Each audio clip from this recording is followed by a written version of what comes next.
Hello and namaste everyone. This is Srijana Tamrakar and welcome to my channel Career Talk with Srijana Tamrakar. Well, as a हामी forestry को scope को बारेमा कुराकानी गर्नेछौँ र forestry को career scope के कस्तो छ नेपालको context मा त्यसै गरी कता कता पढाइ हुन्छ कुन कुन कलेजहरू रहेको छ नेपालमा त्यसै गरी एलिजिबिलिटी क्राइटेरियाहरू के छ अपर्च्युनिटीहरू के छ र बाहिरको लागि स्कोप कस्तो छ भन्ने बारेमा आज प्रेजेन्टेसन दिँदै हुनुहुन्छ मिस्टर सरोज राज पौडेलज्यूले। धन्यवाद सर। सर मेरो अडियो क्लियर छ नि हैन? एकदम ठीक छ सर। हजुर। र मैले चाहिँ हाम्रो विद्यार्थी भाइ बहिनीहरूलाई चाहिँ फरेस्ट्री के हो, यसका स्कोप के छन् अनि त्यसपछि गएर चाहिँ फरेस्ट्रीको चाहिँ ओभरअल सिनेरियोको बारेमा चाहिँ अवगत गर्न गइरहेको छु। जानेर चाहिँ फरेस्ट्री के हो है, यो कुराबाट चाहिँ बुझ्नु पर्यो हामीले। के हो भन्दाखेरि चाहिँ फरेस्ट्रीमा चाहिँ हामीले भइरहेको जुन एक्जिस्टिङ फरेस्ट रिसोर्स छ हैन, त्यसलाई संरक्षण गर्ने काम गर्दछौँ। अनि त्यसपछि गएर चाहिँ जहाँनिर चाहिँ फरेस्ट रिसोर्स छैन, जहाँनिर चाहिँ एफोरेस्टेसन अथवा चाहिँ रिफोरेस्टेसनको चाहिँ स्किमहरू चाहिँ हामीले लिएर आउँछौँ, त्यस्तो ठाउँमा चाहिँ हामीले फरेस्टलाई चाहिँ क्रिएसन गर्ने काम गर्छौँ। र अनि साथसाथै के छ भने फरेस्ट्रीमा चाहिँ यो वन भनेको त स्रोत हो हैन, यो स्रोतबाट चाहिँ निस्किने विभिन्न खालका रिसोर्सहरू जुन चाहिँ वुड बेस्ड रिसोर्सहरू हुन्छन् अथवा चाहिँ नन वुड बेस्ड रिसोर्सेस, जहाँनिर चाहिँ नन वुड बेस्ड रिसोर्स भन्नाले चाहिँ काठ बाहेकका रिसोर्सेसहरू हुन्छ। पत्कर हुन सक्छ, जडीबुटी हुन सक्छ, अनि त्यसपछि गएर चाहिँ विभिन्न किसिमका चाहिँ जडीबुटी एवं खाद्य पदार्थहरू जुन जङ्गलबाट चाहिँ जुन डिराइभ हुन्छ, ती चिजहरूलाई चाहिँ त्यसको चाहिँ संरक्षण गर्ने, व्यवस्थापन गर्ने र सम्पूर्ण रूपमा चाहिँ उपभोग गर्ने काम चाहिँ फरेस्ट्रीमा चाहिँ गरिन्छ है। र अनि हामीले चाहिँ यहाँनिर चित्रमा चाहिँ के हेर्न सक्छौँ भने चाहिँ वन बनाउने भन्ने कुरा चाहिँ हामीले गरियो हैन। यो वन क्रिएट गर्ने चाहिँ दुईटा तरिका हुँदो रहेछ क्या जनरली चाहिँ यो फरेस्ट्रीमा चाहिँ है। एउटा चाहिँ कि त सिंगल स्पेसिसलाई चाहिँ प्लान्टेसन गर्ने, एउटै खालको स्पेसिसलाई प्लान्टेसन गरेर चाहिँ यसरी चाहिँ इन्डस्ट्रीहरूमा चाहिँ एकदम राम्रो किसिमको चाहिँ प्रोमिसिङ स्पेसिसहरूलाई चाहिँ प्लान्टेसन गरेर चाहिँ रेज गर्ने, अथवा चाहिँ मिक्सरमा चाहिँ यसरी चाहिँ वन जङ्गललाई चाहिँ तयार गर्ने हैन। यस्ता कुराहरू हुँदो रहेछन् है। अब फरेस्ट्री पढेर फरेस्टर भइसके पछाडि चाहिँ रोल कस्तो हुँदो रहेछ, कस्ता कस्ता सब्जेक्टहरू पढेपछि चाहिँ हामीलाई चाहिँ कस्तो बनाउँदो रहेछ भन्ने कुराहरू चाहिँ म यहाँनिर चाहिँ विद्यार्थीहरूमा चाहिँ राख्न चाहन्छु है। फरेस्ट्री चाहिँ के रहेछ भन्दाखेरि आफूमा चाहिँ एकदमै मल्टिडिसिप्लिनरी सब्जेक्ट रहेछ क्या। मल्टिडिसिप्लिनरी भन्नाले चाहिँ विभिन्न सब्जेक्टहरूको चाहिँ हामी मास्टर हुनै पर्दो रहेछ कि, जहाँनिर चाहिँ वन्यजन्तु व्यवस्थापनको लागि चाहिँ वाइल्ड लाइफको चाहिँ बायोलोजिकल नलेज हामीसित हुनु पर्दो रहेछ, बोटानिकल नलेज पनि हुन पर्दो रहेछ हामीसित हैन। अनि त्यस्तै गरी चाहिँ ट्रीको चाहिँ प्याथोलोजी अथवा चाहिँ यो इन्सेक्टहरू जुन चाहिँ ड्यामेजिङ इन्सेक्ट्सहरूको चाहिँ नलेज हामीसित हुनु पर्दो रहेछ हैन।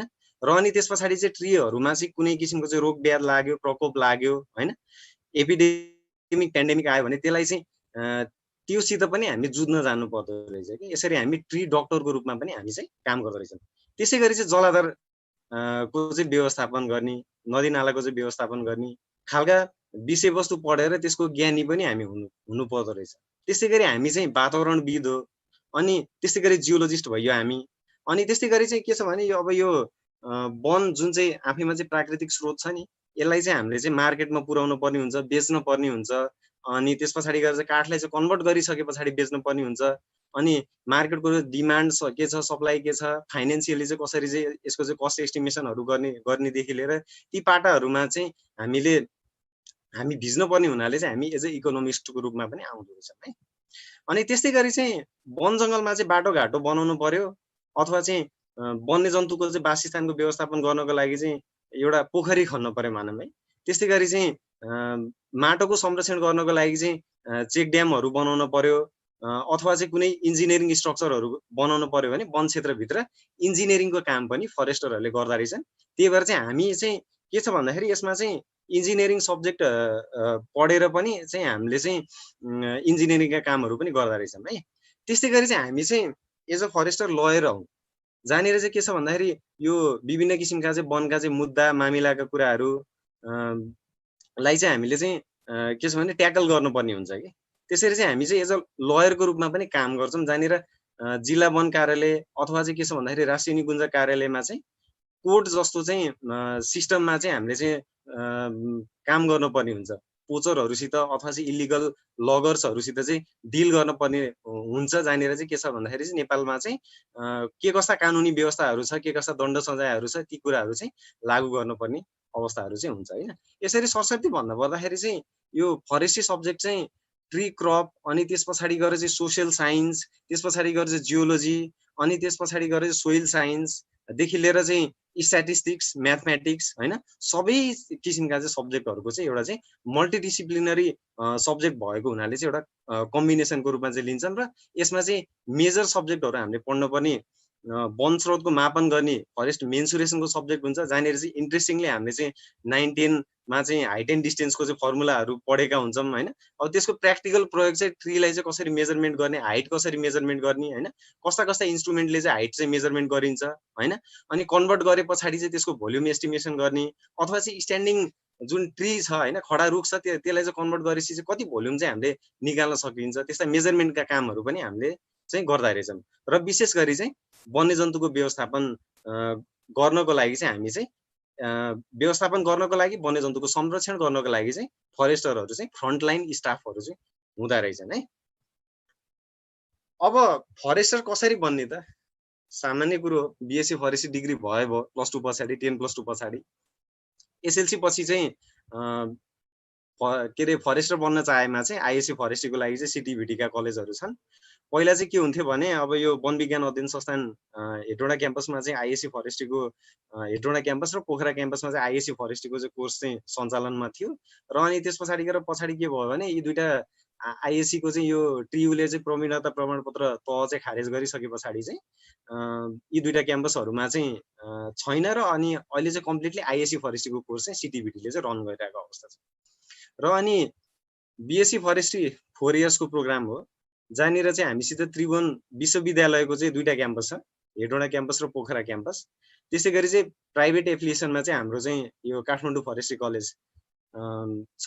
त्यसै गरी चाहिँ कृषि तथा वन विश्वविद्यालयको मातहतमा चाहिँ हामीसित हेटौँडाको फ्याकल्टी अफ फरेस्ट्री एफओएफ छ, र यो एफओएफ र यो institute of forestry Hetauda campus चाहिँ सँगसँगै छ है।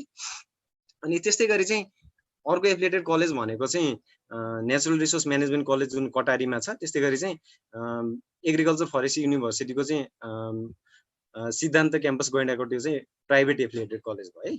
अनि त्यस पछाडि गएर चाहिँ रिसेन्टली चाहिँ के छ भने यो काठमाडौँ युनिभर्सिटीले चाहिँ KU school of agriculture and forestry भनेर चाहिँ प्रस्तावित गरेको छ। यसको चाहिँ के छ भने बिल्डिङ बनाउनको लागि, इन्फ्रास्ट्रक्चर बनाउनको लागि चाहिँ प्रारम्भिक वातावरणीय मूल्याङ्कन पनि रिसेन्टली भएको छ, तर प्रोग्राम चाहिँ अहिले लन्च भएको छैन।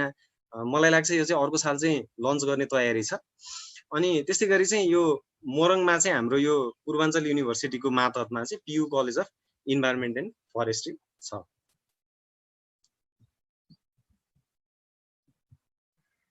त्यस्तै गरी चाहिँ फरेस्ट्री पढिसके पछाडि चाहिँ एकदमै इन्ट्रेस्टिङ कुरो चाहिँ के रहेछ भने हामी चाहिँ ल ठिक छ क्लासरुममा चाहिँ थ्योरिटिकल एक्सपोजर त हुन्छ होइन, सबै किसिमले अडियो भिजुअल क्लासरुममा चाहिँ हामीले चाहिँ के छ भने टिचरहरूसित चाहिँ इन्टरेक्सन गर्न पाउँछौँ। तर हाम्रो यो फरेस्ट्री फिल्डमा चाहिँ 70-80% जुन प्र्याक्टिकल एक्सपोजर हुन्छ नि त्यो फिल्डमै हुन्छ कि। बाँकी ल्याब त छँदैछ, ल्याबको लागि चाहिँ अब यो कलेजमा रहेको ल्याबमा चाहिँ एक्सपोजर हुन्छ, तर चाहिँ यो के भन्छन् भने हाम्रा चाहिँ टिचरहरूले के भन्नुहुन्छ भने फरेस्ट्रीको लागि ल्याब भनेकै फिल्ड हो। यसरी चाहिँ के छ भने 4 वर्षको प्रोग्राममा चाहिँ मैले चाहिँ फरेस्ट्री पढ्दाखेरि मोर देन मलाई लाग्छ 90-100 डे चाहिँ अफ क्याम्पस, मतलब चाहिँ क्याम्पसबाट चाहिँ टुरमै व्यतीत गरेको छु है। अनि अब टुर त ठिकै छ, नेपालमा त हुन्छ होइन, तर यो त्रिभुवन विश्वविद्यालय अनि त्यस पछाडि गएर चाहिँ कृषि तथा वन विश्वविद्यालयले चाहिँ इन्डिया टुर पनि गराइरहेको हुन्छ 15 डेजको लागि होइन, जहाँनिर चाहिँ हामी यो इन्डियाको उत्तराखण्ड स्टेट चाहिँ भिजिट गर्छौँ।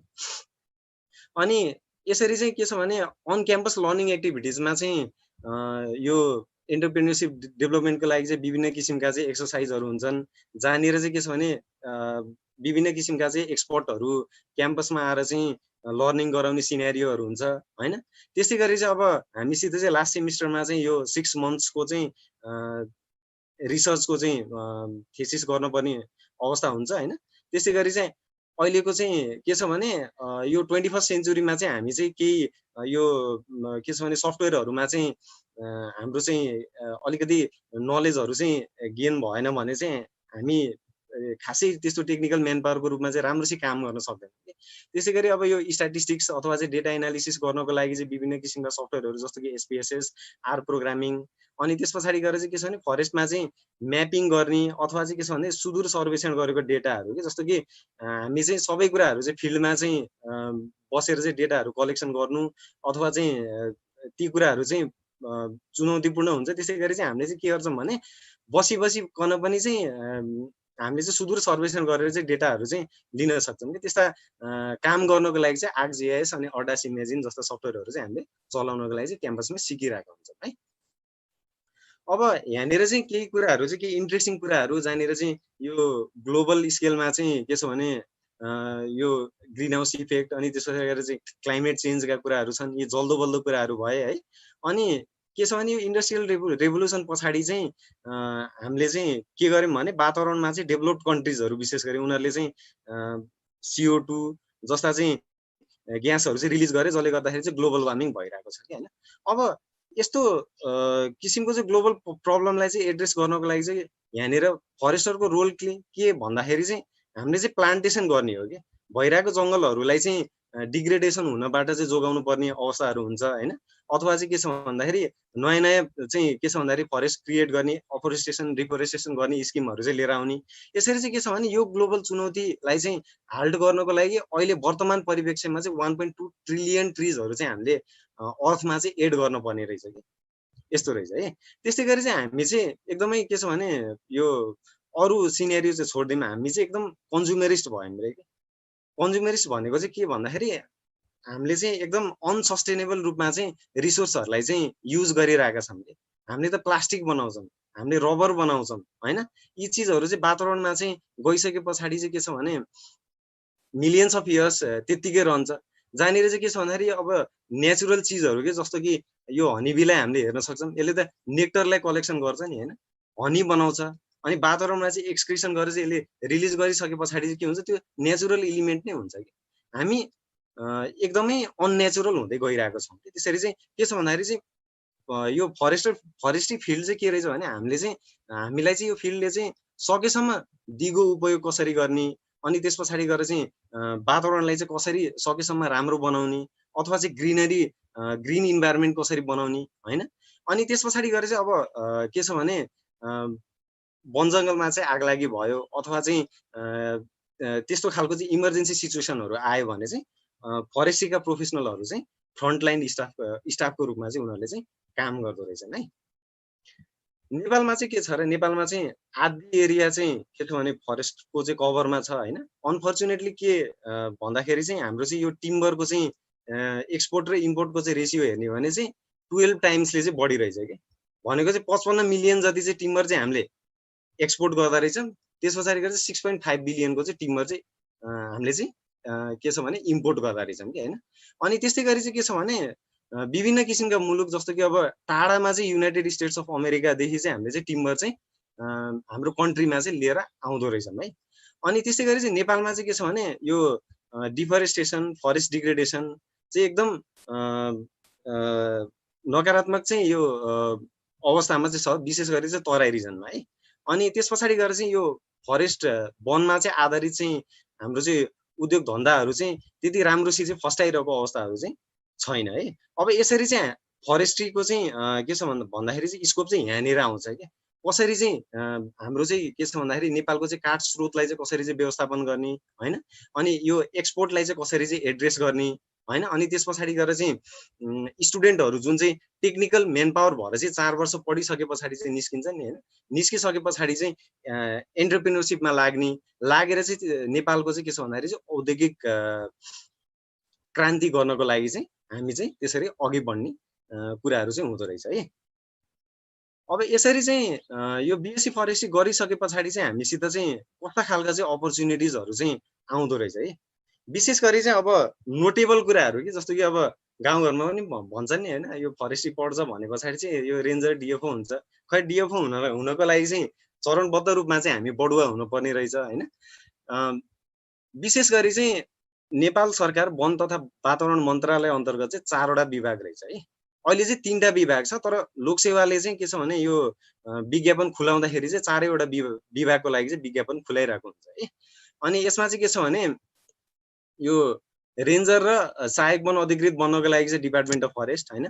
त्यस्तै गरी चाहिँ national parks and wild life conservation अर्को विभाग भयो, जहाँनिर चाहिँ रेन्जर असिस्टेन्ट वार्डेनहरू चाहिँ हामी बन्न सकिन्छ होइन। अनि त्यस्तै गरी चाहिँ सोइल कन्जर्भेसन र वाटरसेड म्यानेजमेन्ट छ। त्यस्तै गरी चाहिँ department of forest research and survey छ है।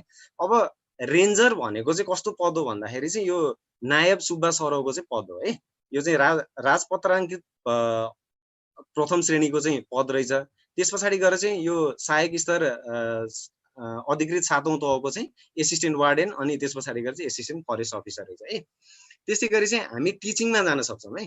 टिचिङमा चाहिँ के छ भने यो एसिस्टेन्ट प्रोफेसरको रूपमा चाहिँ हामी एमएससी फरेस्ट्री गरिसके पछाडि अथवा चाहिँ फरेस्ट्रीसँग एसोसिएटेड अन्य जुन सब्जेक्टहरू छन् नि हो त्यो लिइसके पछाडि चाहिँ हामी चाहिँ एसिस्टेन्ट प्रोफेसरको रूपमा चाहिँ जान सकिँदो रहेछ। त्यस्तै गरी चाहिँ डजन्स अफ कलेज चाहिँ हामीसित सिटिभिडीसित चाहिँ एफिलिएटेड कलेजहरू रहेछ है।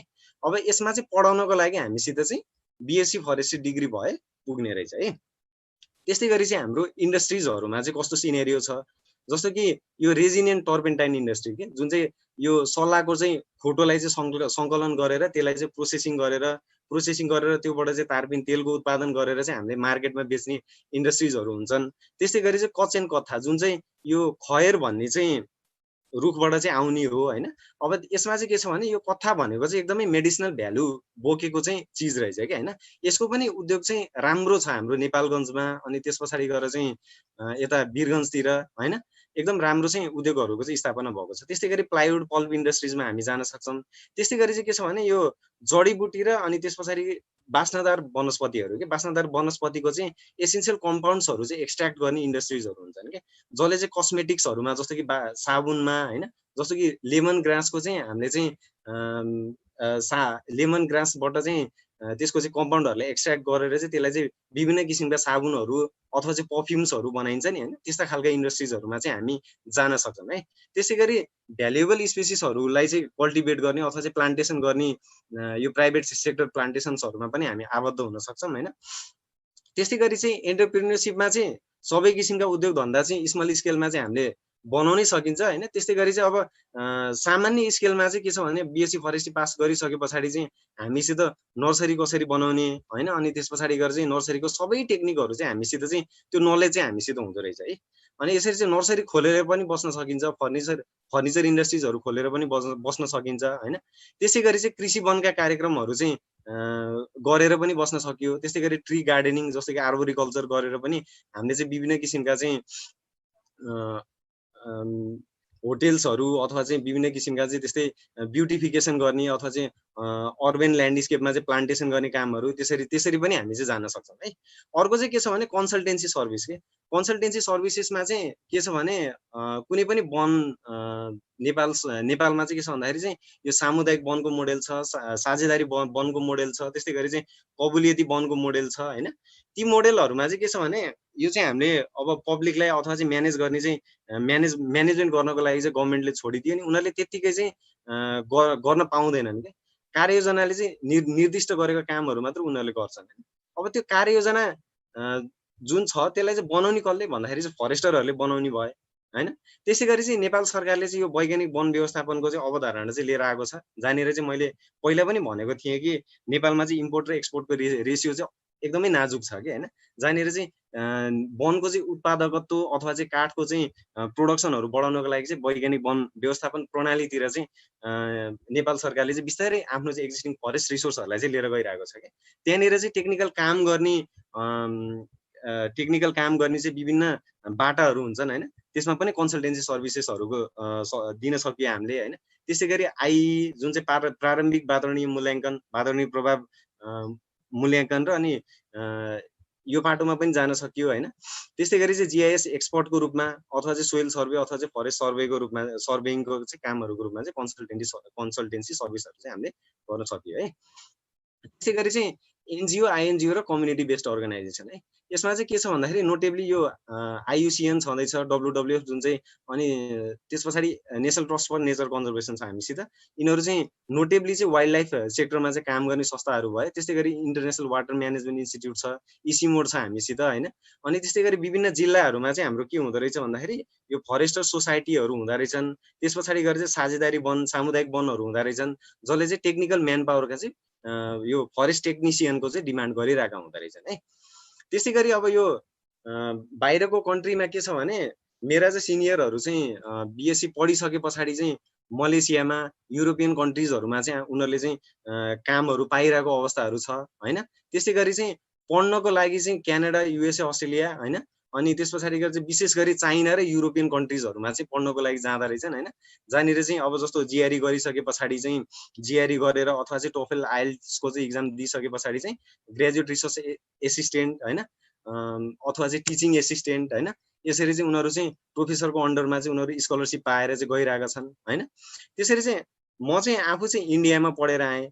अनि मैले इन्डियामा चाहिँ के सिकेँ, के चाहिँ जाने भन्दाखेरि इन्डियाको युनिभर्सिटीहरूमा चाहिँ एकदम चाहिँ के छ भन्दाखेरि नाम चलेको एकदमै राम्रो युनिभर्सिटीमा चाहिँ पढ्न गइसके पछाडि चाहिँ त्यहाँ चाहिँ एकदम मजाको चाहिँ प्लेसमेन्ट अपर्च्युनिटिजहरू आउँदो रहेछ कि, जहाँनिर चाहिँ के छ भन्दाखेरि मन्थली पनि 1 लाख होइन, 1.5 लाख इन नेपाली रुपिज कि होइन, त्यस्तो प्याकेज, त्यतिसम्मको एट्र्याक्टिभ प्याकेजहरू पनि युनिभर्सिटीले प्रोभाइड गर्ने रहेछ कि होइन। तर त्यो चाहिँ एकदम आफ्नो चाहिँ पर्फर्मेन्सको आधारमा हुन्छ होइन। त्यसै गरी चाहिँ बाहिर देशमा चाहिँ जस्तो कि अब क्यानाडा जस्तो मुलुकमा चाहिँ यहाँबाट चाहिँ फरेस्टरहरू गइसके पछाडि चाहिँ रजिस्टर्ड प्रोफेसनल फरेस्टर भएर चाहिँ उनीहरूको सिग्नेचर पनि बिकिरहेको छ होइन। हाइड्रोलोजिस्ट अथवा चाहिँ GIS स्पेसलिस्ट बनेर होइन उनीहरूले चाहिँ काम गरिरहेका छन् है। अब BSc फरेस्ट्री गरिसके पछाडि चाहिँ के है, BSc फरेस्ट्री गरिसके पछाडि चाहिँ हामीले चाहिँ MSc सेलुलोज पेपर टेक्नोलोजीमा चाहिँ गर्न सक्दो रहेछौँ होइन। अब यो सेलुलोज पेपर टेक्नोलोजीको चाहिँ एकदमै राम्रो आकर्षण चाहिँ के भन्दाखेरि हाम्रो चाहिँ यो पल्प एन्ड पेपर इन्डस्ट्रिजहरू छ नि होइन, त्यसमा चाहिँ हामीले चाहिँ काम गर्न पाउँदो रहेछौँ है। अनि र म पढेको चाहिँ जुन कलेज थियो नि त्यसमा चाहिँ यो सेलुलोज एन्ड पेपर टेक्नोलोजी र वुड साइन्स एन्ड टेक्नोलोजी